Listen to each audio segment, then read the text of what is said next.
مرد عمر 55 سال پاکستان سے لکھتے ہیں کھانا کھانے کے بعد گیس ہو جاتی ہے، ڈکار شروع ہو جاتے ہیں، رمضان میں سر درد شروع ہوا ہے،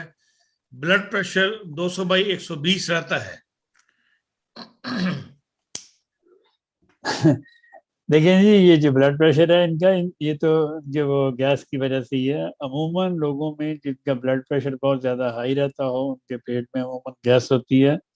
اور گیس عموماً ہر انسان میں ہوتی ہے، چھوٹے بڑے میں، ہر انسان میں گیس پیٹ میں ہوتی ہے۔ لیکن اگر گیس کا اخراج صحیح ہو رہا ہو تو پھر اس میں گھبرانے کی ضرورت نہیں ہے، لیکن اگر اخراج نہ ہو تو اس سے پھر بی پی ہائی ہوتا ہے۔ تو گیس کے اخراج کے لیے میں نے ہزارہ بار دعائیں بتائی ہوئی ہیں۔ میرے استاد محترم رحمۃ اللہ تعالیٰ نسخہ دیا کرتے تھے، کیلکیریا کاربوویچ، چائنا اور لائکوپوڈیم